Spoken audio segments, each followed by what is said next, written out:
Hi guys, welcome back to Mantalk.ke. We're here again in Kofisi. Thanks for coming back for another week. We've been enjoying the shares on socials and just how the season's going because of you guys. So we appreciate you. Thank you, Kofisi, for being our best partner to date on the podcast. Today is a good day, man. I'm feeling, what they say, full of beans. Is what they You know, it's because the holiday season has come and gone. You're just eating we wish beans. you a Merry Christmas. We've just been eating beans. And a Happy New Year. Happy New Year. Let me tell you something. Happy New Year. Happy New Year. Happy New Year. Happy New Happy Year. New Year. Yeah. If you're new here, welcome to Mantalk.ke. My name is Oscar Kome. This is Eli Mwanda. Hi, Eli here. He just made the introduction. Yes. It's our last episode of the homecoming season. I hope you've enjoyed it. Put a lot of thought into it. So much. We didn't just wake up and decide to change. If you look at my note, the first note was made 15 minutes ago. It's crazy. But we're going to run it. We're going to run it, yeah. Let's go. Yes. So, without further ado, I believe, Eli, you have a voice note for us. In the chamber is a voice note from another avid listener of the podcast. Quite vigorous. And she's over there. This is the unpopular opinion of the week. Have we settled on unpopular opinion? Yeah. I think we've settled. No, okay, we've settled. Okay. Thanks. Nice doing business. Why does Eli always get what he wants? I don't know. I don't know. Let's play the unpopular opinion. I'm in such a good mood today. Okay. Such a good mood. Go. Okay. My unpopular opinion is that healthy food has to be expensive. On the contrary, you can eat healthy and it doesn't have to be expensive. To the point. To the no point. Messing Simple. Around. No messing I know around. some people don't even know what healthy food means after Christmas holiday. You've not. When was the last time you saw broccoli? When was the last? What is broccoli? In Kenya, we have cabbage. You haven't had cabbage. You've just been eating nyama choma. Huh? Broccoli's the little tree. Yeah, I know it's different, but in Kenya, you know, broccoli. It's all the same. Green is green. Green is green. You know, Yeah. Like this background. Exactly, correct. Yeah. I haven't seen green on my plate since November. Oh, goodness me. Yeah, One would think we're in November. For context, guys. No, there's no context. There is no context. Okay. Hope you enjoyed your holidays. Now, today's episode, we discuss healthy foods. Don't know where I am. Now, healthy foods. I've never mentioned this on here. I'm actually a public health graduate. So this is right up my alley. Is it? Take a left. Please tell us. So, I think what happened with the cycle of food and society is originally healthy food was the only option. Okay. But then capitalism, consumerism, we've had to have so many additives that now convenience is normally unhealthy. And now to go back to the root of what we used to eat, it seems like you have to go out of your way. And with that mentality, you assume it's going to be more expensive. However, if you just take out the capitalism, just plant a few tomatoes, you can get right back to where we were before. Exactly. But I think it's just where we live. Because typically if you go and look at the people in shags, they're living longer, they're eating healthier, and they're having a way more mobile and more life years because of their diet. So I think the perception that it is more expensive is false. I think we're just blinded by convenience. I agree. I think from my perspective, I think there's been an inflationary effect when it comes to food pricing and healthy food pricing, just because of how much consumerism has ended up in our market, like you've said, but also because there's another intrinsic value or a market value that's being added to healthier, greener food options. And the irony of it is, here in Kenya, these foods are abundant, especially in rural areas. And there's a much less frequency of diabetes in those areas. But the more urbanization has kind of expanded and grown, there you're seeing less healthier options, much less focus on a healthy and a supportive diet. There was a study that was done about blue zones. So in somewhere like Okinawa in Japan, a disproportionate amount of their population was living above 100 years. And it was down to their diet. They used to eat sweet potatoes. Now you see, Eli, where me and you come from, the sweet potatoes just grow. I'm familiar. They're just... When I started seeing it in Zone 1 in London, I said, what's happening? What's going on? And then you see an avocado in Zone 2. Yeah, you're like, hey, are you lost? Yeah, what's going on? Yeah, you know what I mean? Yeah. So, do you avocado? Yes. What's wrong with you? Look at this guy. I'm trying to podcast, put out a profound point. Please, proceed. Yes, yeah. So crazy. So that's I'd say vegan culture, and that culture of capitalism has now affected like the food supply market. And also don't forget that here in Kenya, there's also a huge effect when it comes to climate change and a climate change crisis, reducing the quality and quantity of food across where we come from here in Kenya. So all these different variables often end up increasing the price of food, plus a government that I cannot even talk about. The sad thing about what you just mentioned in terms of food supply here as well is just on a biological level, Asian and black men are risk of heart disease from fatty foods and greasy foods is way higher. So what we're going to see now is, because you've got all of these Western things coming, fried this, grilled that, you're going to have so many more guys that think this is now normal diet. Whereas in the Western world, they've just been eating it for such a longer period of time that they've kind of got used to it. So they're not seeing the mortality rates at the moment that we're going to see with our generation. So if we're not careful and we're not actually being very cognizant of the fact that we can't eat the same food and get the same results as people elsewhere, then we're going to have a massive issue, especially with young black men and Asian men. I had no idea. It's new information. Sad We learn stuff. something new every day. Every single day. Every single day, baby. Yeah, even in 2024. Come on. Yeah. Now, the fact that we are in 2024 takes us to the next part of the episode. Yeah. In our infinite wisdom, me and Oscar decided to make a list of the things that we want to keep in 2024 and the things that we want to leave in 2023. So we have two lists. We'll just run it. We'll run it, and I'll let you go first with your first thing that you want to do. Start with keeping. I'm leaving. Let's start with leaving. Public service announcement. I will be officially disassociating, removing, no longer part of. I have rescinded my contract with my gut. Okay. Yes, You took us on a whole... Yes. Yeah. My gut, the contract has been terminated. It's been serving me for the last, I think, 45 years. We've had a great ride. Yeah. But I think now as I enter new year, I want to experience abs. I want to know what's a six-pack really like. The version of Oscar without abs is something I envision. Do I want to meet that man? I don't know. I don't know where I don't know where this man would walk. Oh God. Goodness me. Oh my Lord. With biceps. Oh no. I feel like I want to get ripped. Like listen, proper. You said it now on 3 cameras, not even one. Yeah. There's normally a 4th camera. Sorry, I got distracted. Yeah, there's a 4th one actually. Yeah. Anita is holding it, but it's fine. Yes. So what's the plan for that? Because I'm looking at Kaz down this lens. Let's just say there are certain, we are bringing in certain allies. It's a very hard contract to kind of terminate. Exactly. Yeah. But with Eli here, with Kaz, with people in my phone book, I think we can put together a team that can pull me away. Yes. Does this count as notice now for the termination? Yes, it's notice. This is notice. Yeah, I just put it in. New year. Just like I'm a disgruntled employee. Okay. you want to move on to greener pastures towards work-related vlogging activities. Yes, correct. Yes. Greener.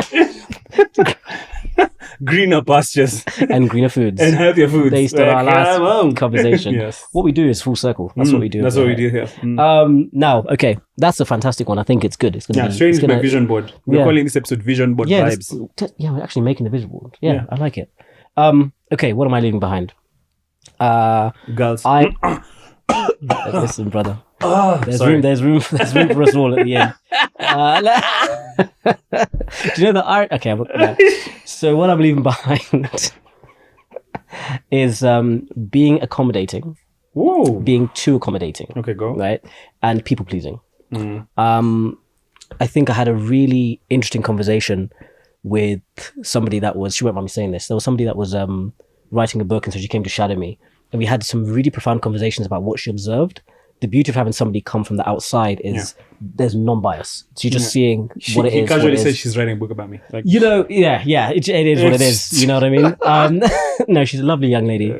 And so obviously part of the process was sitting down and having like a little one-on-one chat / interviews.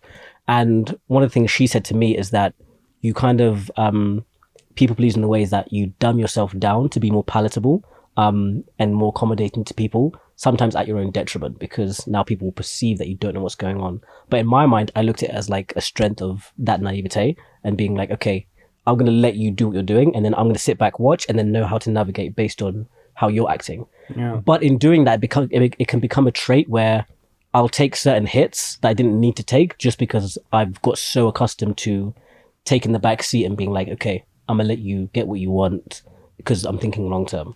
So I think sometimes, a perfect example, we were in a scenario recently where we were in a crowd and there was a man that I've had some stuff happen to me online, right? And there was a guy that I know had spoken so much about me in a negative way. And typically I would have gone up to him and just still been like, oh, good to see you, bro. Just do the thing, because it's like, I'm fine, but I don't want to instigate anything. Let me just, not change anything. You tuned that energy down to zero. Exactly. Yeah. I'm like, why am I putting energy into someone I don't like? So, and it didn't feel bad, because I was like, it's justified. He came to like hug me. I was like, dude, you reduced the temperature in that situation to a freezer. We are, hey bro, it's been it was like just the dead eyes, just like you hit him with the I was like, now what do I do? You guys became best friends, didn't you? I had to be nice. People pleasing. No, it's not people. Okay, yes. I think you're generally just having a conversation. Yeah, like I was having a conversation with him. Yeah. But I'll say this. Yes, I agree that there was a lot of chatter. There was a lot of this. But I think over time, you have to realize, I just realized that some people, this is all they have. You get what I mean? Like, for me and you, podcasting for us is something we love and enjoy doing, but have no doubt that we have other things that are going on in our life that, keep us happy, keep us sane, keep us efficient, keep us, this is why we're able to run this podcast, because we're able to come as ourselves. But for some people, they can't come as themselves. They have to put on a character. Yeah, they have to put on a character. Right. And then like that's the character that gets clicks, likes, and views. And that's the character that pays the rent. And so they drag other people's character into it. Yeah, because they think that everybody's living that life. And then, so for me, I approach it from a point of, but you're actually a nice guy. I don't think he is. Because my thing is like, we always say it's not your fault, but it's your responsibility. It is. Do you know what I mean? Talk to somebody straight on, not online. You didn't talk. There was no talk. It was exactly. Yeah. That was crazy. So that's my new approach, even going to this year. Like, if I don't rock with you, I don't rock with you, and we're not gonna. I'll always be high, cool, but I'm not gonna pretend to be buddies, because it's exhausting. I get it. So don't extend that grace when it's not deserved. That's your ops now know they're your ops. That's cool. That's gonna be fun. Oscar, I'm 31 years old. I'm tired. The ops are now, you know who you are. If you're watching this, you know who you are. That's even what's crazy. Like, I find it so insane. But anyway, Mine. Just let me pop it out. Mine is I have this huge problem when it comes to, I think yours is people pleasing, but mine is more of, I have this great need to prove myself. Like, I can't be second or third. I always have to be first. And there was I saw a quote online that said, stop trying to achieve in everything else except in being yourself. Because in everything else you're trying to achieve things. You're trying to achieve, but you don't. Being yourself is not an achievement you consider. Right. So like, you try to be, like, for example, I can wake up and let's say try to be, and I feel like I lost a lot of time in my life trying to be something I'm not. And I think I've woken up to the fact that no, I'm passionate about these things. If I'm passionate about these things, then those are the things I'll go for. And I'm not going to try to be anything else outside of those things. And if you threaten what I know I'm good at and where my value is, then I just walk away. And it's some of the hardest stuff to actually do, I think, because a lot of times in our culture, we are taught to compromise. Like, being a man is all about, like, doing the hard thing and doing it because you have to do it. Like, like the world has preached to us that, like, you have to do difficult things even if they're unpleasant so that you can succeed, which is very true. But don't pursue something that you're not passionate or you don't really care about just so that, like, you can end up at some place. Because if you end up doing that, you're running a rat race. And you'll lose time and money and value as you continue to pursue this meaningless thing that you see no value in. Do you think it's because you mentioned the culture? I think that's really interesting, because do you think it's because we were taught from people that came from a culture where options were limited? So you weren't really given the chance to not go through the adversity to get to a certain point. Whereas, or like more to the point of, you couldn't really follow passion because your passion wasn't monetized in a sense there. So you had to stick to a certain thing. But then now we have to kind of retrain and unlearn ourselves to be like, I can also use my passion in this sense. Exactly. So the idea is to live a truly unlimited life. Like for me, my focus is I need to live a truly unlimited life. Like if I, for example, I just came from finishing a master's in finance. I have a law degree and all these incredible things, but I have to figure out how I can mesh them to create a career that I can be proud of. Instead of, if you look at my career path, I've been bouncing around because I've been chasing this thing that I'm passionate about. Yeah. And now I'm at a place where I know myself enough to say, this is what I want to do. Right. These set of skills are going to take me to this place and I need to do it. Yeah. And I don't care what anybody says about it. I don't care. Like, I'm going to put my passion where it needs to be. Yeah. Because a lot of times here in Kenya, I think we've been put in an economy that's developing, and a lot of the decisions we make are out of necessity. Like, somebody can sit down and realize, fear. and fear. Yeah. Like, somebody can sit down and realize, oh, my career isn't working for me. I'm not happy where I am. Yeah. But then you're like, but then I have to pay this, I have to do that, and life meets you there. Yeah. And then before you make a decision to move, now there's kids. Yeah, now you're there's- stuck. Yeah. You're stuck. And for me, I think I've been blessed enough to discover this is what I want to do. If it's about podcasting, we're gonna go for it. Yeah. And we're going to put 110% in it. And that passion is what I'm going to push. That's going to take it to the next level until the point where I want it to be. So that's what I'm taking into 2024. Yeah, It's like, nah, man, I'm about this life. Yeah, I'm really excited to see that version of you then. Very excited, because if about this this is you operating like this, Yeah. I can imagine when you've made that decision, what you'll be like. Yeah, it's listen, be scary, afraid. scary times. Scary hours. Scary hours. Day. Album of the year. Hey, you know. If the shoe fits, I think. If the shoe, The shoe fits. the shoe fits, I think album of the year. I hope he still goes in 2024. You know, there's like, I'm taking a break. Let him take a break. He deserves it. Yeah, he Please deserves take a it. break. He What are you deserves talking it. about? Okay. Drake, please don't go. Aubrey. Okay. My next leaving behind is I want to turn my morning scroll into a morning stroll. Ooh. You know what I'm saying? Yeah, and you know what I'm saying? It just came to me in a moment of genius. You've used it twice today. It's giving Kanye.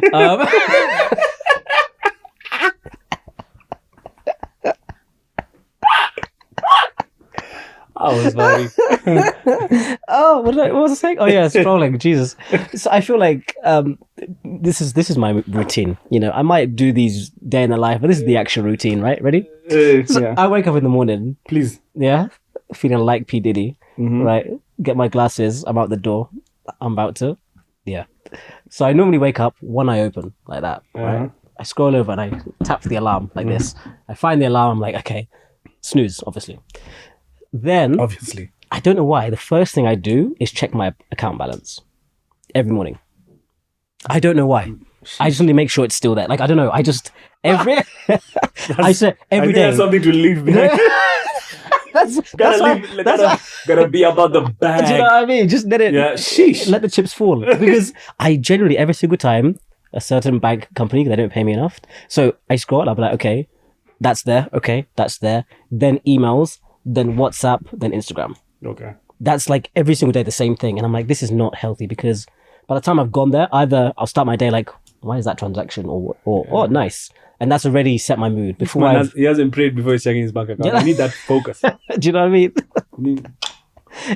I need to take a second. But there was one time in 2023 where my routine was beautiful. I wouldn't touch my phone until I'd exercised. So I'd wake up, my phone is still on D&D. You can't get me until like 8. So I'd go to the gym in the morning. My phone's still on D&D, still on airplane mode. Work out, come back to the house, have my breakfast. I'd actually go and sit where the sun was, and I'll just sit there for like 10 minutes, like do this, like just feel the sun on my face, then start the day. And I felt a massive change. But then I think you can make excuses like, no, there's not enough time in the day to do certain things. So I think that's why now I check. I'm like, okay, everything's in order. Now we can start the day. But what that does is it makes me endlessly scroll for a while in the morning. Then I'm like, crap, what's the time? I need to dash. So that's why I want to turn my morning scroll into a morning stroll. Like so that. get out there, touch some trees. Try some trees. See some sun. Feel some grass on your feet.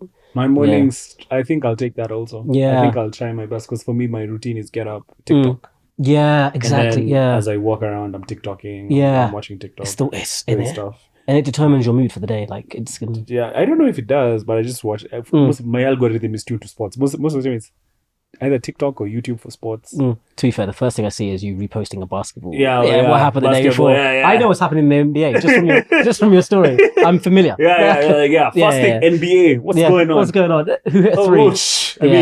I mean, I say, I'm up happy. You know? I'm seeing shots. I'm seeing reverse dunks. This is I want to start my day. But then they say the whole thing on a biological level is like the first thing is a dopamine hit. So then the rest of your day, you're going to be chasing a dopamine hit. Yeah, because if you've gone there like, oh, exciting.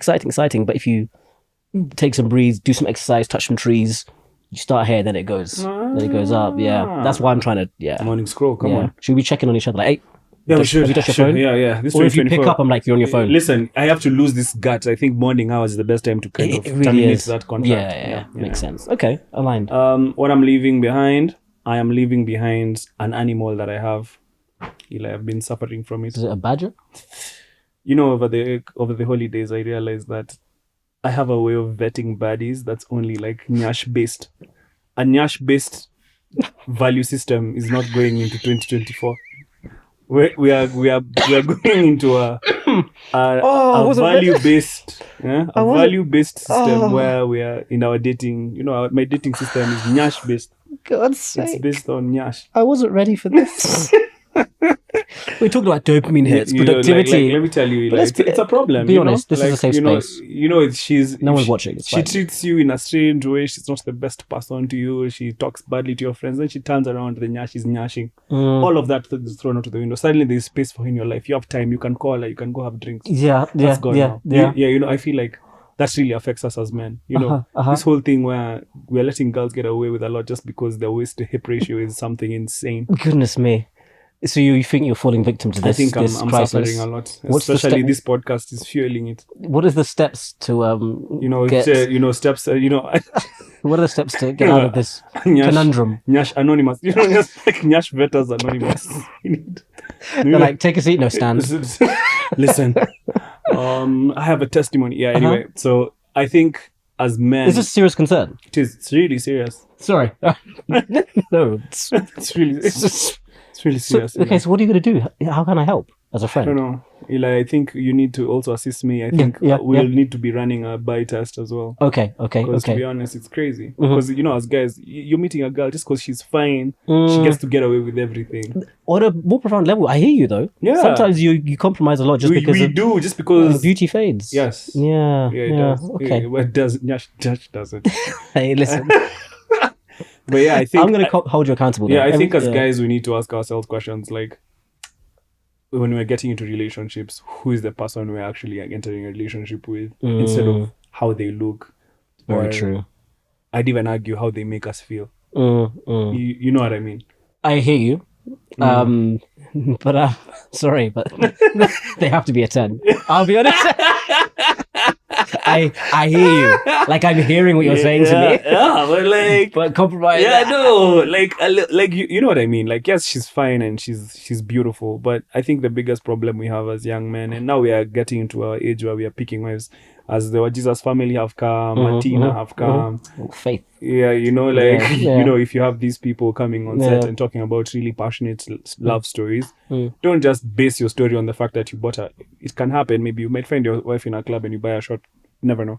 But like, I want to have a much more deeper experience when it comes to my dating life instead of just nyash and 6 shots. I know what you mean though. 'Cause I hear what you mean, because there does come a point where it does feel a bit empty when you're interacting and having the same interactions over and over again, purely based on aesthetics. Like it's not just because the car. Sometimes a Lamborghini might look like a Lamborghini, but can it enter the mud of a relation? The mud of Miru. And have you thought about the maintenance? The maintenance. On that vehicle? Yeah, sometimes you need a study.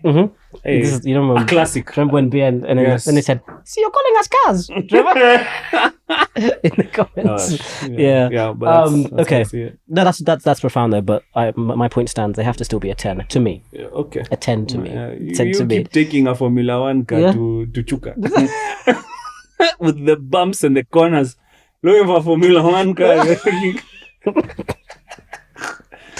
Okay. To move away from Nyash, my next thing that I'm leaving behind is taking on too much without delegating. Okay. it gets bad. Like it gets really, really bad. I think sometimes what I used to do before I had the incredible Anita that joined the team is I'd sit down and I'd divide my page, and then in each section of my page I'd have each of the ventures I'm doing, and then what I need to do for that day, right? And I used to get to the point that I would maybe do, if there's like 4 to 6 boxes, I'll do like 2 because this one's taking so much time. And the only reason I could only do 2 is because I was doing menial tasks. So one of the main things I want to be able to do is not focus on menial tasks like arranging something if it's a shoot, or like, just like things that I need more time to think bigger rather than concerning myself with day-to-day smaller stuff. I think, was it Eugene Bogwood said something really incredible about this. He said something like driving is even a menial task, where instead of sitting there and focus on the road, you could be in the back seat and be thinking about, okay, how do we make today better?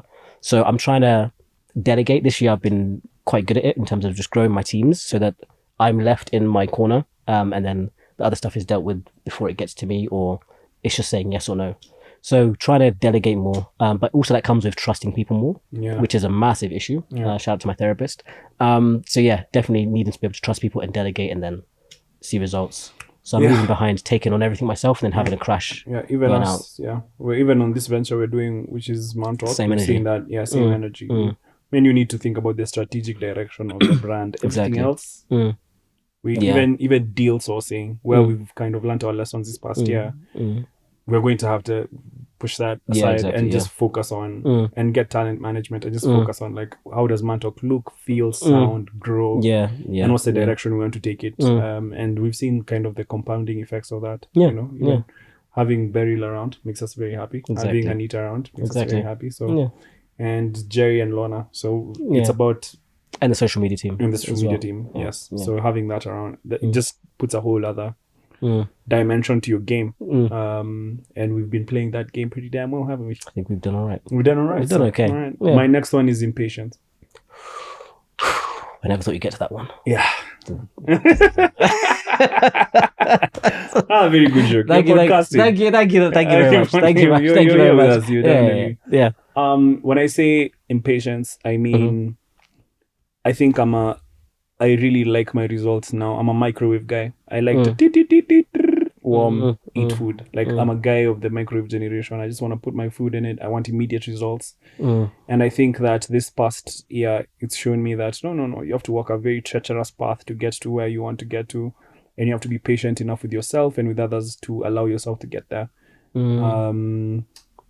Patient capital also behaves the same way sometimes. You have to invest in it, you have to watch it, you have to grow it, you have to foster it, you have to add a little bit of flair. You have to go beyond the value that you want to bring outside of the money that you're investing in a business for it to really grow and to really generate returns. And it's the same thing with life, I feel. You have to believe in your potential, you have to invest in it, you have to grow and then you have to sit with it as you transition in life. And I think that's been the lesson I've learned this year, that I think I have a patience problem. Like I'm used to immediate results. I think it's our generation though. I don't think it's you alone. I think we all have the same issue, because I think we see too much of people that are step 6 and we're step 4. So we're seeing too many step 6s. So when we're in step 4, we're like, this makes no sense. But I'd even argue that, to be honest, for our generation, we've built a podcast in the middle of doing other things. We've kind of traveled. We've kind of seen things.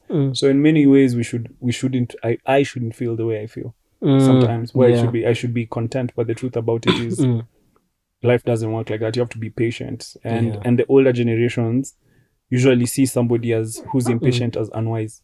Because like you just want everything now. Do you think that we're all fools running after these things? Like, you know what I mean? And they're not crazy. The truth about it is, you need to walk that path slowly. You'll get there.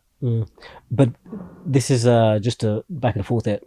So the point you mentioned earlier about traditionally, following passion, etc. Do you think sometimes as well, because passion in our space can, or in our generation can pay off way quicker, that our impatience is sometimes justified? Okay, go. Because if you're looking at somebody that's in their late 50s, early 60s, you shouldn't be making that amount of money at that age until you've done all these things. But then if we lose the spark to want to get it, even if you want to get it faster, would that mean that now we'll kind of take the foot off the gas and then not achieve it? Not necessarily. I think the question of patience is a question of moving efficiently, but moving with wisdom. Because you see, our generation has a huge emphasis on efficiency that wasn't there before. This is why we get there faster. We have AI that's come in, and we can be able to, like Stephen Bartlett did, which is like he checks his content at an astronomical pace. Something that would take him 3 weeks, 4 weeks, takes him like a day. And for us, that's what we're doing as a generation. We're just cutting everything short. You know, that interaction that was supposed to be, you're supposed to text her, take her for date 1, date 2, date 3 before you get the sex. Now we are like Tinder one night. So we cut a lot of the time. We're an efficiency driven generation, and that's why we get the results we want. When it comes to patience, it's more about, even if you're optimizing for efficiency, you might be in a very inefficient market. For example, content creation. Particularly inefficient. So if you enter content creation thinking you're going to make money tomorrow because you can make 1, 2, 3, 4 viral videos, that's just not true. You have to actually sit with it, be patient, grow a brand. After you grow the brand, there's a direction that you have to be able to take, and there's a speed at which you have to be able to be like, this is the speed of an industry, and I have to be patient with it to get to that next level. I think the overarching thing then is because with technology, there's more touch points with your customer, right? Exactly. To make money in capitalism, you have to touch more customers. Exactly. The fact we can touch them quicker means that obviously now we're going to be able to get the revenue from that customer. Exactly. So and we do it at not a faster pace. Yeah. So we can't. I'm having sympathy for us because we're seeing it's possible. That's the thing. The example of Stephen Bartlett. Let's take a TV station that needs to give feedback for their show versus a AI. Or they want to optimize the show versus Steven's AI, right? Yeah. So like they would have to wait for fan mail, or they have to look for ratings at the end of the week, end of the month, compared to other programs. Whereas Steven can say, okay, this didn't work this week. Let's tweak this. 100 iterations of what I could say. And then if he doesn't get the results, he's like, okay, there's no way I shouldn't, because this is data driven as well. So I think it's a weird. It's a balancing act, and especially like I said, emerging markets, people who are in Kenya, in Africa, who have access to that information, but when they apply it to their own context, it doesn't work. Is it because the customer value is lower though? You might assume that the customer value is lower, but it also is, systems here are just inefficient. Like there are certain inefficiencies. For example, you're operating in a place where the currency is weaker. Like you've said, the transactional value of each customer is less because products and services in that economy are much harder to bring, you know, in terms of last mile delivery. Like there are all these little inefficiencies that allow a hypothesis that is tested in a developed way, in a developed market, to be much more efficient than here. So what you have to do here is you can take a few ideas from there, but you also have to contextualize them to your own economy to create a result. And you see, something like that takes patience. Yeah. So maybe we have to listen to the wisdom of the elders, because that's the patience we need, but then still have the wit and the intelligence and energy to operate in this exactly, kind and of to market. desire to how you can access that market, because I think the world has also shrunk and become a lot smaller. 100%. Yeah, and with the world, with globalization and the world becoming smaller, Africans are also waking up to the world order. Let's be honest, there is a world order. And Africans are realizing, oh, wait a minute, we were colonized for all these years. We might have access to all of this information, but there's this thing called the Bretton Woods system, and there's the way our currencies operate. Oh my God, like I might be doing the same work, putting out the same amount of content, but somehow my market will not give me the same level of capital or appreciation. So you see all these different things are now being brought to light. So Africans are waking up to who they are. Oh, culturally, we always used to be told, let's say, a particular group was a resistance group, or a particular group of people were a terrorist group. And then now you're waking up to be told, oh, by the way, that narrative. And the key word you're saying now is be told, right? Whereas now we can see for ourselves. We can see for ourselves and make our decision. Where you're like, no, don't spin the narrative. Exactly. You can no longer write history the way it was written before. Facts. Facts. So it's really, I think that's why I'm saying our generation really struggles with being patient. We're in a transition though, because we're transitioning, and because I think the advice we'll give our kids is going to be way different to what we're given. Because us will tell our children what limitless possibilities. And no fear. We went down I like that rabbit hole. That was your impatience, right? Impatience, my next one was counting chickens, so I think we can go to what we're taking into counting chickens. What's that? Oh, like counting your chickens before they hatch. Counting your eggs. Do you count your eggs or chickens before they hatch? It's counting your chickens before they hatch. Yeah. Yes. Counting the chickens. It takes a Things you looked at me as if to say, what is this, man?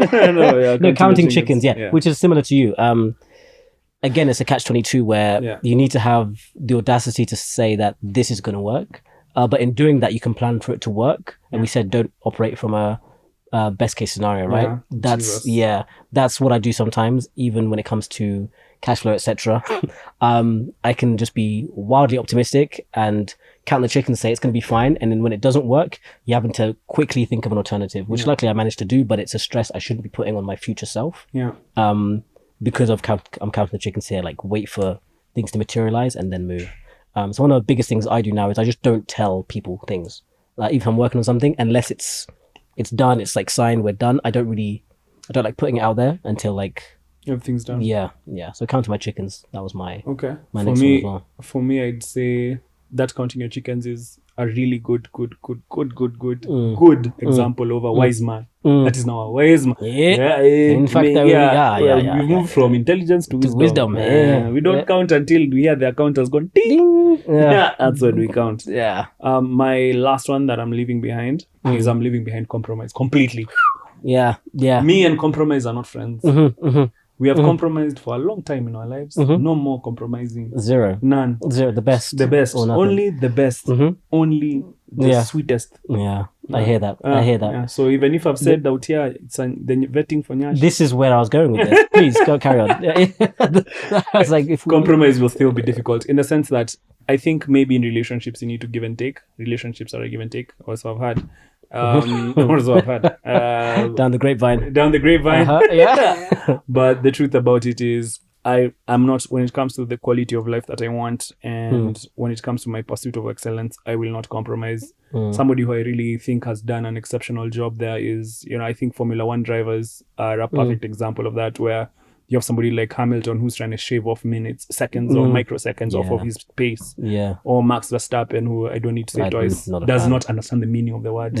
Not compromise. And I'm looking at high performers and I'm trying to model my days and my life after them. I'm now beginning to we've done a lot of reading, a lot of studying, but now it's like actually model your life off of the lessons you've learned, and you'll be surprised how much your standards will improve. Because an observation is just that LeBron James does not compromise. It's year 21, he's still dropping 30 odd points.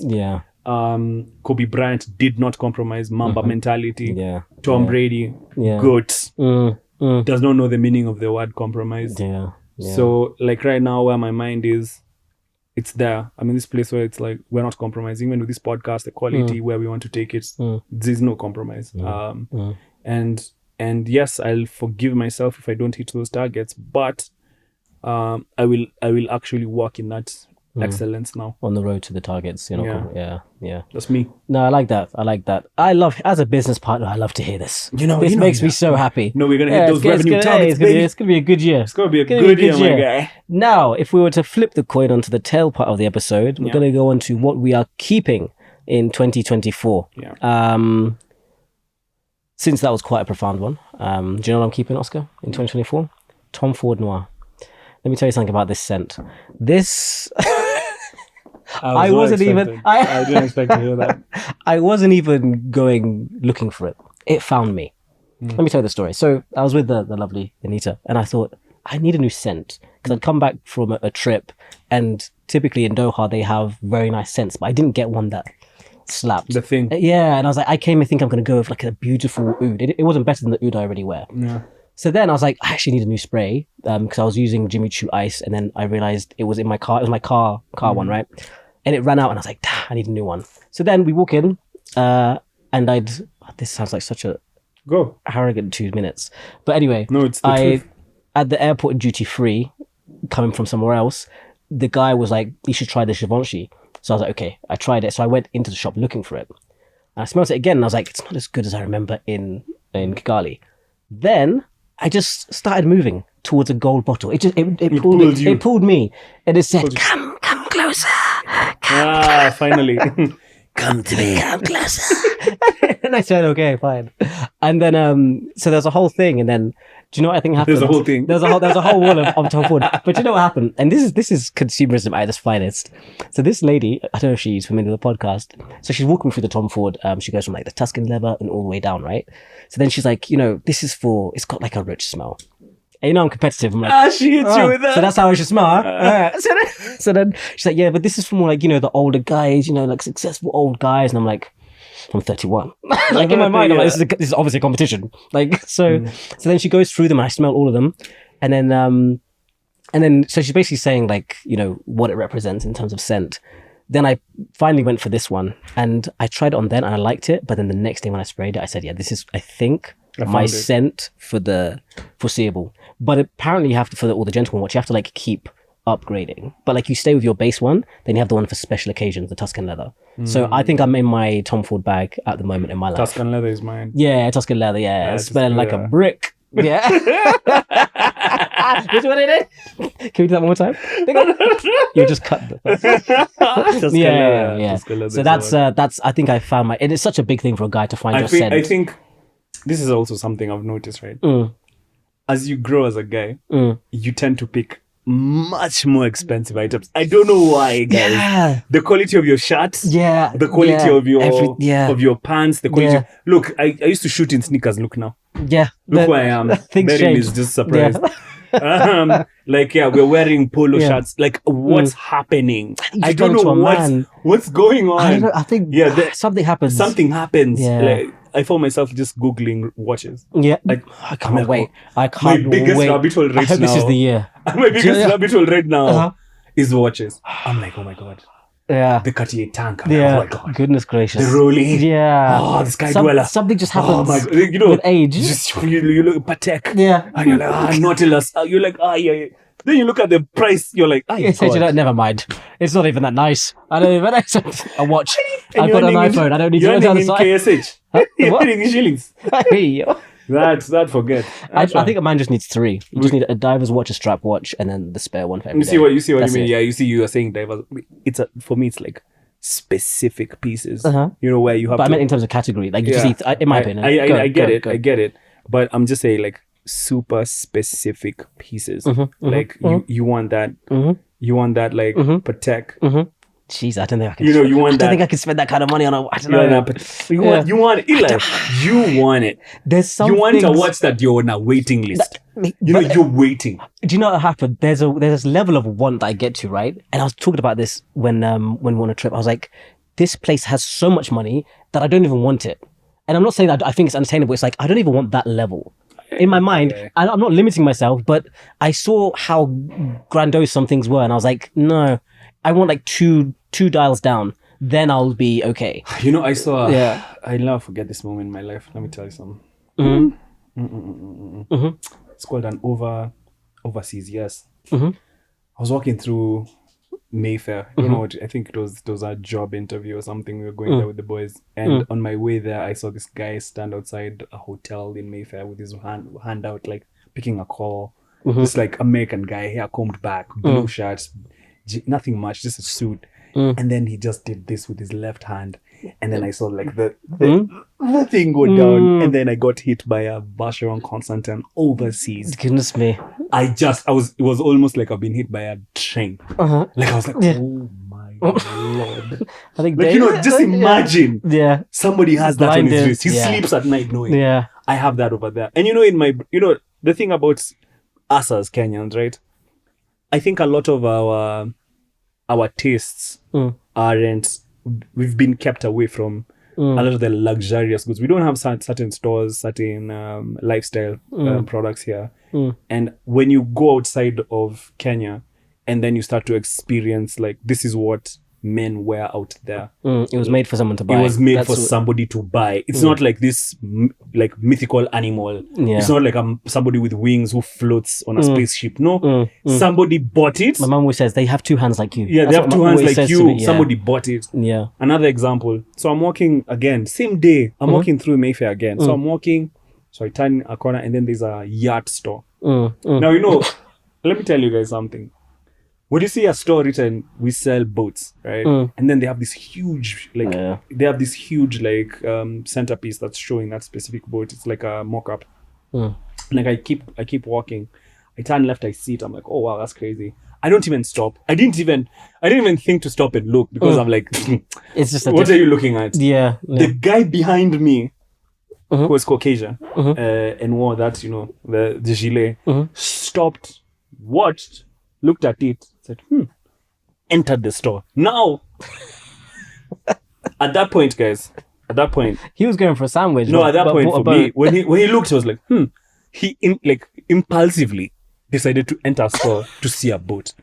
Now, when I've seen these things in my life, to see a boat, that's crazy. Yeah, crazy. Like, to see a boat, you just, I'm just curious. Wow, they exist. Yeah. And there's been other instances in my life where something like that has happened. I don't know if I told you, when I was much younger, we went for a trip to Belgium, and I saw I think it was the Ep8 at that time. This was 2014. And I entered the store and I saw it was the most beautiful car I'd ever seen. And I was like, wow, this is crazy. They even allowed us to sit inside. Yeah. And then when I left, a man came in his sweats, just jogging. Like, oh, by the way, I think I was looking for a car anyway. Did you have it in blue today? You didn't have blue yesterday. Got in, bought it. Like the way you'd buy a sweet. And I'm walking, I'm like, in Kenya, we don't have water. We have a problem with food. Salary is this much. We even have a podcast that at some point was competing with salaries of very qualified people. I sat down, I was like, but the best thing I think the best thing is to see. Yeah. Bro, I want that. Why am I saying I want less? I want that. Yeah. So shout out to compromise. The point I made. That's what I want. Yeah. That's what I want. I want to be able also me to enter a store and say, okay, what's the matter? What's going on here?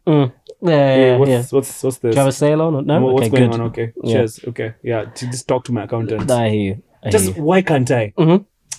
Anything you put your mind to, brother. Why can't I? Anything you put your mind to. Hence finance. Huh? Okay. Was that my? Oh, that was my. Exactly. Oh, okay, yours is yours. Yes, yours. Mine for this year that I'm bringing in is I'm taking care of my time. My time. I'm taking care of my time. Listen, I am taking care of my. There's going to be a schedule. You're going to have to call me. We're going to have to fix my meetings. We're going to have to be talking about fitness. If you're saying we're doing fitness, it's this long. There's going to be a plan of time. The most valuable asset I have right now is time. Facts. And that's what I'm going to go for. Time. Like, I'm going to make sure that I have a tight schedule. I'm going to make sure that everything is planned. Because I think as a resource, we really waste a lot you we're waking up in the morning to scroll. Yeah, exactly. Yeah. And you're making up for it in the evening. You're saying, oh, you don't have you don't have any skill that you can use to make money. Time. Exercise your time wisely so that you can be able to make money wisely, and you'll be surprised how much further you'll grow. Then there's a difference between like being busy for busy's sake and actually being busy doing something. Exactly. Hence, the menial tasks. Just being busy for no reason. I think that's also a difference. Like when the time is allocated, it's actually doing something. Because I think the bad thing that's happened now with me delegating is my work rate, I'd still say the same, but it's more mental. But like, because you're sort of thinking more than doing, you start feeling guilty about how your time is used. So I think while planning the time is a case of, okay, yes, I'm busy doing something, but I also need time to be able to, like that busyness time should also be stillness as well in between. Like, because I've realized you only think of those things when you're still and you're not thinking about doing other and being present. Tasks. I think that's also a very powerful thing that you're alluding to, which is how often are we present in our lives? How often are we in the moment? And because I think that relationship between busyness is also about you're trying to do something that's absolutely not related to what you're achieving right now and what you're setting out to achieve right now. I think that's the idea, where if you're managing your time well, you're also presently using it. Because we'll never be 30 again. We'll never be 31 again. We'll never be 29 again. And thank God. We've had some moments. There was somebody, it's just on TikTok, and one of the sounds was like, there's going to be a day in your life that you're going to wish or give anything to be exactly this age, with exactly this energy, with exactly these prospects. Exactly. Even if you're like 17, you've achieved everything, the energy that you had now is what you'd wish you could have again. Exactly. So it's also appreciating, because I think it got to a time in my like weeks where I would wake up with a headache. I was like, what is this? Like, why am I not having time to even enjoy like what I'm doing? Because it was just thinking, and then I'd wake up stressed. Like, why am I waking up angry? Do you know what I mean? So the busyness, but also carving out that time to be like you said, present. Yeah. That's a good. I'm taking that one as well, by the way. Time for sure. Okay, what I'm keeping. Wait, you're keeping time. Yes, I'm keeping. That's something I'm bringing in. Oh, you're bringing in. Oh, okay, bring it in. Okay. I am bringing in. I have a weird relationship with like. This kind of goes on the back of our point. Let me just read what I've written and then I'll explain why. So I said travel consistency and ambitions. We'll get there, however. So sometimes this year I've really enjoyed my attitude to doing things, right? So if it's like, it's like I'm going to book it and then just see what happens. Sometimes I don't even think I can afford it. But having that thing of I'm never going to be able to create this memory again. We talked about it. It came from the fact that my friend died, that whole story. So I think having done that this year, I've never regretted going out on a limb and saying I can find the time to do this, or I'll be able to afford it somehow. So I think I want to have that same energy going into this year, because like you said about exposure, one of the best things is going and seeing things in different places, seeing different people, seeing different attitudes, interacting with different people. So that's my thing for this year, like just more of the same in terms of getting out there. Yeah. I think I've seen that happen. That will get there, however. Yeah, exactly. I have fought you on it as well. Yeah. Oh, goodness me. Yeah, we were having a conversation before this episode. Yeah, well, exactly. But I think sometimes it's essential for you to dictate what you want out of life and not to let it dictate what it gives you. 100%. So I think you've been killing it. And not even overseas. Just drive to, do you know what I mean? Just an hour outside of Nairobi. Even stuff like that. I'm not saying just going. Even just getting out for a Thursday, take off Friday, or like a Friday, Saturday, just that sort of thing. I think it helps. Yeah. I think something very powerful I want to take into the next day is gratitude. I feel like on set, I'm thankful for all of you. Oh, everybody. Here we go. The tearjerker. Beryl smile. Stone-faced. We just got a smile out of Beryl, guys. Like, you know how hard it is. She's like, you better be grateful. These are 4K. These are 4 or 8K. I don't know. Shooting this on 8K. God damn it. God, you better tell me thank you. So I'm grateful to everyone who's listening, anyone at home. I think we have to start last year. It's been 2023 was a hard year. It's tough for the world, no? Yeah. There's so much pain in the world. Yeah. And I think that let's start with telling people thank you. I'm thankful for you, brother. Thank you for you too, man. We had a hell of a year by the way. My goodness me. Oh my God. Turbulent. Goodness me. You know what I mean? So I'm just grateful that we had a really strong 2023. Yeah. I mean, we moved the podcast from a barbershop to London and back here and we might move it back again. You never know. Yeah. No, it's been a year, man. It's been a year and a half if you sit down and really think about this. And there's going to be a festive season. Come on. Oh, Merry Christmas. There's going to be a festive season. Do you know, there was the thing you said about gratitude. I watched something first and I was like, do I agree with this practice? And I tried it. So Gary Vaynerchuk, he said one of the things he does in the morning is to like to set himself and have perspective. Is he'll wake up and he'll be like, okay, he said, what if I woke up today? So he gives himself like a stark contrast. He said, what if I woke up today and like I'm paralyzed from the waist down and I've just found out all my family died? He's like, if I start from that place, anything that happens in that day can never get worse than that thought. So then he's always grateful. So like the car picks him up. I'm grateful for that. You see your family. That's he's an extreme guy, but everyone, different folks, different strokes. What do you mean paralyzed waist down? Can't he just wake up, tell his wife, I love you? No, but the point Start the day. Hey. But it's about having that contrast. The beauty of contrast and perspective is like, I've woken up, I'm mobile. I did this was in Q1 of this year. Every morning, I was quite disciplined, right? I used to wake up and I'd have a thing on my diary. Was it Q1? It was just before Anita joined because I got rid of my diary once. Once Anita joined. So I used to write at the top thing what I'm grateful for that day. And some days you're just not feeling grateful. This is how low I'd go. I'm grateful that I can move my fingers. That'll be it. Like, because I was like, I can think of nothing. So I'm like, yep, that'll do. So similarly, sometimes you can't think of anything. It's like yesterday I was thankful for my fat, I was thankful for nourishment, food, mental health, spiritual health, But sometimes it's like, yep, still works, done. Do you know what I mean? So that's just try that one. I'll try that one. You're going to run out of things to be grateful for. Trust me, there's something that if it works, I'll be very grateful. Hey, come on. It still works. Another year as a young man. Woo! Another year. Shout out to Jinseman. That was a phase. I think changed some lives. Changed my life. Hey, the Jinseman days are wild. Vitality. Hey, let's not talk about that. You're 40. Oh my god. Jesus. Yeah. Yeah. Anyway. Yeah, wow. Moving on. Was it my one? Was it It's your yours? one. Gratitude. Yeah. I was about to say something Sheesh. mad. Okay. Oh yeah, I said this in episode 1 of this season, which was so long ago. I've said feeling deeply and allowing myself to experience people and things wholeheartedly. I think in that. So am I keeping you from something? Am I? No, please. Okay. Please, I had to snatch my phone. I saw some surprise. Did you make a call? Or?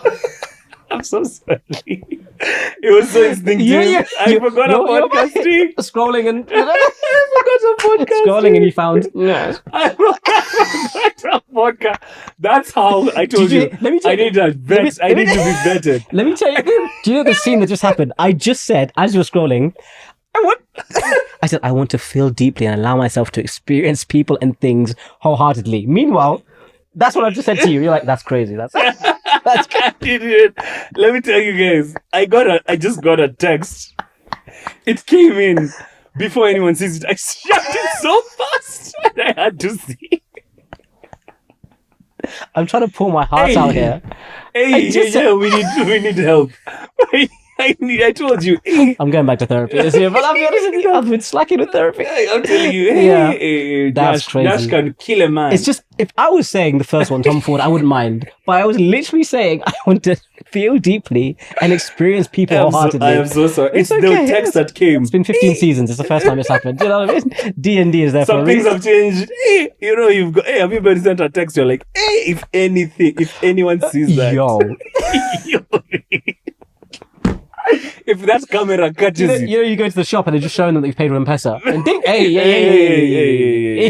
It's Here's there. the code. It's there. See you Here's the later. code. It's the code. Yeah. Anyway, sorry. That's so funny that it happened right now. So funny.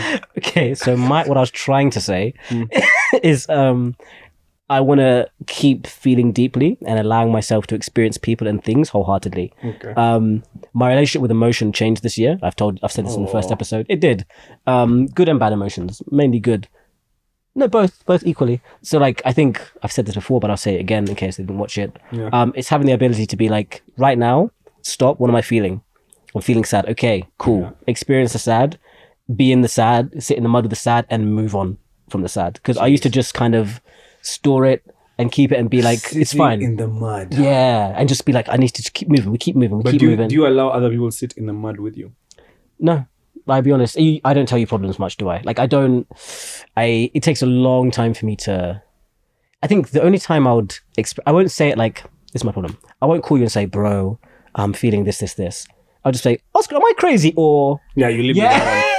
Oscar, I don't know what's going on here. I but don't know, am I crazy? Or is this. Yeah. Is this. Usually this? start here. And Yeah. then, like, for you to talk, I have to take you and we keep going. Yeah. I'm like, am Yeah, I? we can't go I this just way. feel- It has Yeah. to be that way. But prior to like the middle of this year, before that, Yeah. so that's even getting there was me starting to feel and allow someone to sit with me, because like, you can't sit with me if I don't even know I'm in the mud. So I think I started understanding that I'm in there. Then I can even say, am I crazy? So by next year, I want to be able to call someone and say, bro, I'm feeling this. Because I say this all the time on Mantalk, but I can't do it now.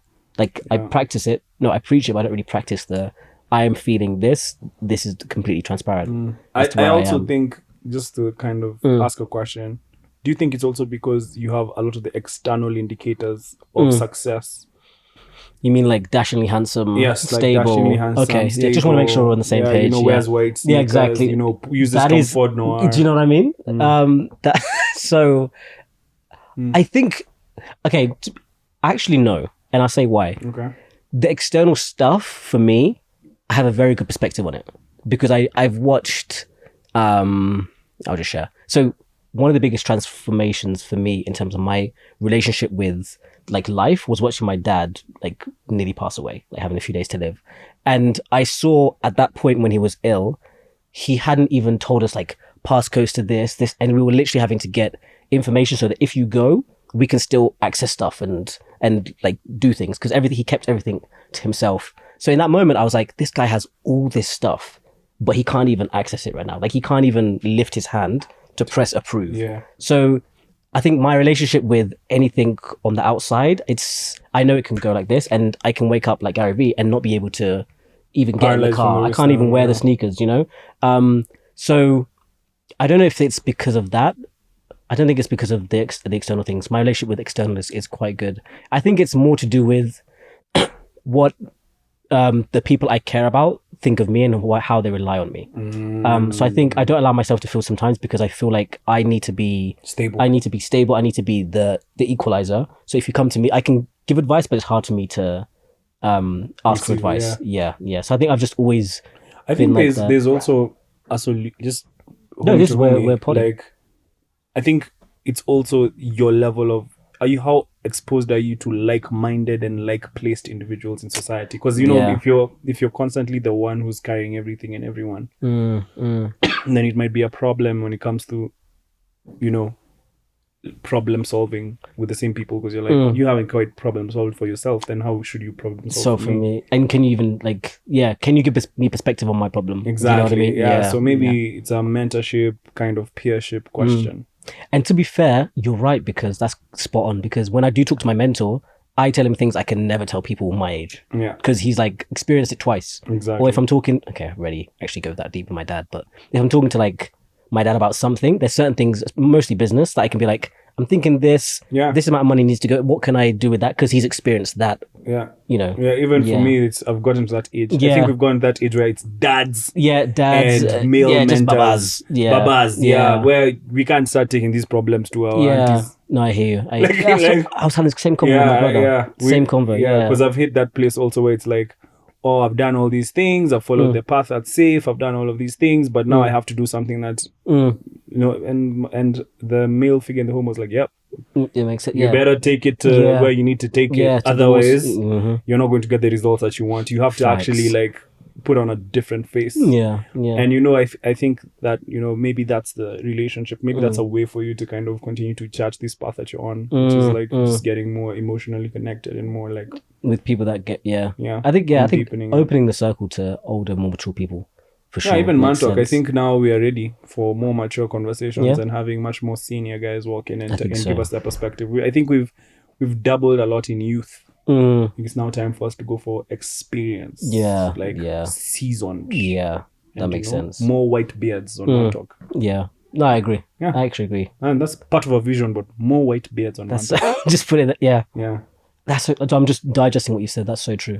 Because I think if you look at the percentage of the week where you're either teaching is a strong word, but like offering something versus receiving, it's a massive. It is. If you see massive that, difference. Yeah. Even for me, I'm also there. Where it's like, if I'm not talking to you, or talking to if I'm not talking to you, it's very rare for me to find people who even understand that you're bouncing. Yeah. Like I even remember in my career, it's a big problem. Oh really? Career-wise, it was a huge problem where I'm saying, oh, by the way, I'm trying to transition into finance. I think there's a lot of opportunities in private equity, venture capital. There's all these impact investing, all these opportunities that I'm seeing. And then with the podcasting, there's this direction I'm taking. I want to be more than just a lawyer or an advocate. But the moment you start communicating that to somebody who's been in the industry for that long, or who's even your peer, it's like, bro, shut up. Let's just draft. Yeah, exactly. Yeah, that's so true. And it's like you're not seeing. That's so true. Yeah, they always say don't tell your vision to everybody, right? Yeah. Protect that. Yeah, protect the vision. Nice. How are we doing for time? I think we'll do one more. Yeah, one more. Your last one then. My last one is I'm deepening my cultural roots. Ooh, I'm going home, baby. Let's go. I'm deepening my cultural is there room in the car? Because let's go. I think we are Meru men. First of all, you've mentioned a couple times in this podcast. There's been a lot of negative stuff around where we come from. We can't really talk about it. It's very politically charged. But the real history of who we are and kind of who I am as a person and my identity, my cultural identity as a man is something I really value, and it's something I have to start to prepare to pass on to my family.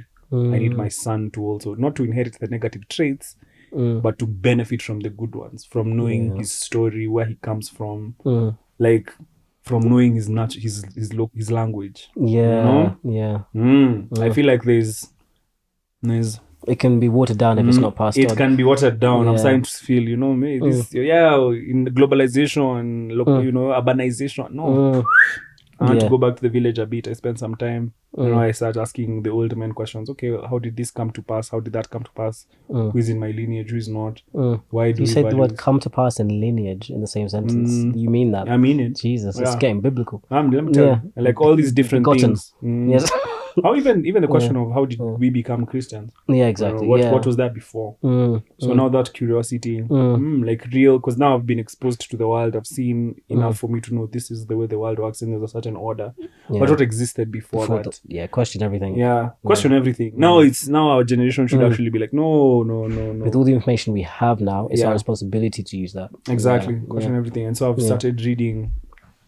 Like two of my grandparents are writing. My grandfather wrote a book, and my grandfather from my mom's side is also in the middle of something like that. So nice. I'm starting to ask questions around what does it mean to be Meru? What does it mean to be a leader? What does it mean to be me? So that I can pass that information on, and we don't lose it down the road. Yeah, I should take that journey too, man. I think I should take that journey too, because I've been here for like 4 years now, maybe coming up to 5, and I don't think I've like delved deep into my history enough. Touch your soil. Yeah, Put your I think I hand in it need. like this. Yeah, I think so. But I think the thing is, when there's a weird thing that happens when you're taken somewhere with your parents when you're young. You kind of rebel to be like, ugh, no, it's because of parents. But when you get to the age that you want to do it, it's different. It's different. Yeah, it's very, very, very when you're different. talking to the aunties and the uncles differently. Yeah. Or even in Christianity, when you're told you need to pray before bed. Yeah. If your parents tell you that when you're young, you're like, oh, this is such a task. But when you get to a certain age, you're like, I want to pray before bed for me. And so it's a different relationship. So same thing with even heritage. we need to prepare. Like there are things called ratios. I'm familiar with Odhoni. Yes. We I've been in many WhatsApp groups. Yes, you need to. You need to start now. We're entering that age where you'll start asking me to go and say, we slaughter a goat as young men and stuff. Yes. Paying money to open gates. The time is nigh. The time is nigh. Yes, the time has come for us the vlogcast to have a ratio in it. We'll take Jerry and say, Jerry, we're going to the village. Yeah. We're going to the village. Yeah. We start putting on, Echo. Yeah, it's time for us to start. I'm ready. I'm ready. In Kimeru, please. usually say Eko boy, Eko boy, Kiado. Yeah. 2024, the vision. Yeah. And I encourage people to make vision boards and just reflect and think about what they've done, what they're doing, and what they want to do.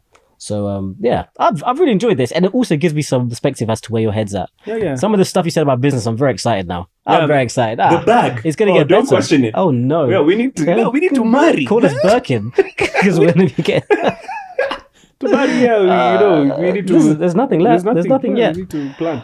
And slide into his DM because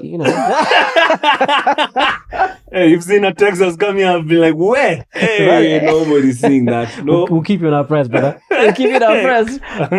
So, guys, I hope you've enjoyed this. That was too fast. Yeah. I hope you've enjoyed this episode half as much as we've enjoyed making it. Because we had a ball. See you the rest of the year. I We're not going anywhere. You don't know what the plan We're not is. going Wait till you anywhere. see. All I can say is Mantalk is now officially undeniable. That's the nice. You've done a little. This has not been discussed internally, but I approve. Take care, guys. See you next week, not year. Bye bye.